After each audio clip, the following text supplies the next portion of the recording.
மறைந்த மாண்புமிகு முதலமைச்சர் அம்மா தமிழகத்தின் நலன் கருதி முன்வைத்த கோரிக்கைகளை மத்திய அரசு நிபந்தனையின்றி ஏற்றதால்தான் உணவு பாதுகாப்பு, ஜிஎஸ்டி, உதய் உள்ளிட்ட திட்டங்களில் தமிழகம் இணைந்ததாக சட்டப்பேரவையில் அமைச்சர்கள் விளக்கமாக எடுத்துரைத்தனர். ஆளுநர் உரைக்கு நன்றி தெரிவிக்கும் விவாதத்தின் மீது பேசிய அமைச்சர்கள் இதனை தெரிவித்தனர். அரசு அம்மா அவர்கள் என்ன கொள்கையை வகுத்தார்களோ அந்த கொள்கையின் அடிப்படையில் தான் ஆட்சி செய்கின்ற அரசாக இந்த அரசு விளங்கிக் கொண்டு இருக்கின்றது. அதில் எந்த மாற்று கருத்தும் கிடையாது. எப்பொழுதுமே அந்த உதய திட்டத்தை அம்மா அவர்கள் வேண்டாம் என்று சொல்லவில்லை. அதில் முக்கியமான காரணம் என்னவென்று சொன்னால் 3 மாதத்திற்கு ஒரு முறை மின்கட்டணத்தை மாற்றி அமைக்க வேண்டும் என்று அந்த திட்டத்தில் இருந்தது. அம்மா அவர்கள் அதை சொன்னார்கள், எந்த காரணத்தை கொண்டும் நாங்கள் ஏற்றுக்கொள்ள முடியாது என்று தெளிவாக சொல்லியிருந்தார்கள். அதன் தொடர்ச்சியாக மத்திய மின்துறை அமைச்சர் 15/7/2016 அன்று வந்து அம்மா அவர்களை சந்தித்து பேசுகின்றார்கள். பேசுகின்ற போது நீங்கள் ஒரு குழுவை அனுப்புங்கள், நீங்களுடைய கோரிக்கையெல்லாம் நாங்கள் மேலிடத்தில் பேசி பரிசீலனை செய்கின்றோம் என்று சொன்னார்கள். அந்த அடிப்படையிலே தான் என்னுடைய தலைமையிலே மாண்புமிகு அம்மா அவர்கள் இருக்கின்ற போது ஒரு குழுவை அனுப்பி பேச்சுவார்த்தை நடத்தி அம்மா அவர்கள் என்னென்ன கோரிக்கையை சொன்னாலும் அதிலும் முக்கியமாக சொல்ல வேண்டும் என்று சொன்னால் 3 மாதத்துக்கு ஒரு முறை அந்த கட்டணம் மாற்றி அமைக்கப்படாது என்ற உறுதியை அம்மாவினால் இன்று இந்தியா முழுவதற்குமே அது அமலாயிருக்கிறது என்று சொன்னால் அது அம்மா அவர்கள் தான் காரணம். அது மட்டுமல்ல, விவசாயிகளுக்கு மீட்டர் வைக்க வேண்டும் என்று சொன்னார்கள், அதையும் அம்மா அவர்கள் ஏற்றுக்கொள்ள மாட்டோம் என்று சொன்னார்கள். இப்படி முக்கியமான கோரிக்கையை ஏற்றுக்கொண்ட காரணத்தினால்தான் அந்த திட்டத்தில் நாம் சேர்ந்த ஒழிய ஏதோ மத்திய அரசுக்கு நாங்கள் காவடி தூக்க வேண்டும் என்பதற்காக இல்லை. அம்மாவுடைய கொள்கையிலே எந்த அளவும் பிசுகால் இல்லாமல் செயல்படுகின்ற அரசு மாண்புமிகு அம்மாவுடைய அரசு என்பதை மாண்புமிகு உறுப்பினருக்கு தெரிவித்துக் கொள்கின்றேன். இந்த ஜிஎஸ்டி சட்டம் ராஜ்யசபால வந்தப்போ திமுக காங்கிரஸும் சேர்ந்து பிஜேபி அரசாங்கத்துடைய மசோதாவை வரவேற்றது. முடிச்சுக்கிறேன். இப்ப நீங்க அந்த நேரத்தில் இருந்த ஜிஎஸ்டி அதை எதிர்த்து வெளிநடப்பு செய்த ஒரே அரசியல் கட்சி அனைத்து இந்திய அண்ணா திராவிட முன்னேற்ற கழகம் தான்.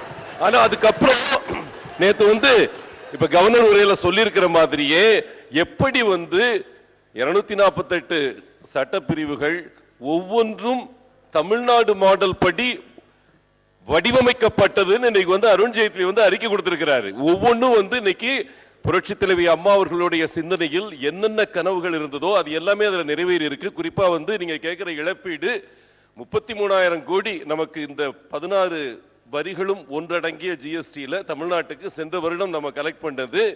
வரும் வருடத்துல 14% அதுக்கு இன்க்ரீஸ் அப்படிங்கிறப்ப குறைஞ்சது 3,000 கோடி நமக்கு அதிகமா கிடைக்க போகுது இழப்பீடு.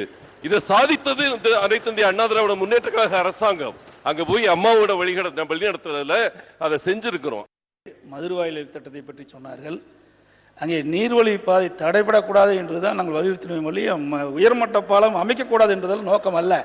ஆனால் இப்பொழுது மத்திய தரவழி போக்குவரத்துறை அமைச்சர் பொன் ராதாகிருஷ்ணன் அவர்கள் அந்த ஏற்பாட்டை மாற்றி எடுப்பதற்காக குழு அமைக்கப்பட்டு மத்திய அரசினுடைய பரிசீலனை இருந்து கொண்டிருக்கின்றது. அங்கே நேர்பாட்டை மாற்றி கொடுக்கின்ற பொழுது அந்த நீர்வழி பாதை தடைபடாமல் அவள் மாற்றி கொடுத்தால் உயர்மட்ட பாலம் கொடுப்பதற்கு அனுமதி வழங்கும் என்று சொல்லிக்கின்ற ஒழிய அந்த உயர்மட்ட பாலத்தை தடுப்பது நோக்கம் அல்ல.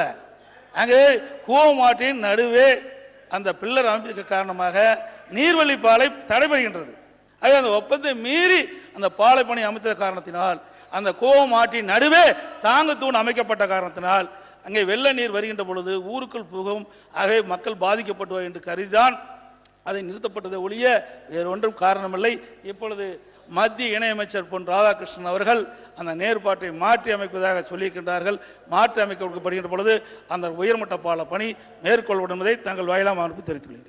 மாண்புமிகு அம்மா அவர்கள் கோரியபடி தமிழகத்தில் அனைவருக்குமான பொது விநியோக திட்டம் செயல்படுத்துவதில் எந்த பாதிப்பும் இல்லாமல் அதனை தொடர்ந்து செயல்படுத்த மத்திய அரசு ஒத்துக்கொண்டதாலும் மக்களுக்கு பயன்படும் வேறு சிறப்பு திட்டங்களை மாநில அரசு தனது சொந்த நிதியிலிருந்து செயல்படுத்துகிற பொழுது மத்திய அரசின் தலையீடு ஏதும் அதில் இருக்காது என்கிற உத்தரவாதம் அளிக்கப்பட்டதாலும் ஏற்கனவே ஒதுக்கீடு செய்யப்பட்டு வந்த 3 ஆண்டுகால சராசரி அரிசியின் அளவை குறைவின்றி ஒதுக்கீடு செய்யவும் மத்திய அரசு ஏற்றுக்கொண்டதாலும் இதில் குறிப்பாகவும் சிறப்பாகவும் ஒன்றை சொல்ல வேண்டும் என்று சொன்னால் மத்திய அரசினுடைய தேசிய உணவு பாதுகாப்பு திட்டமும் செயல்படுத்த இருக்கிறது.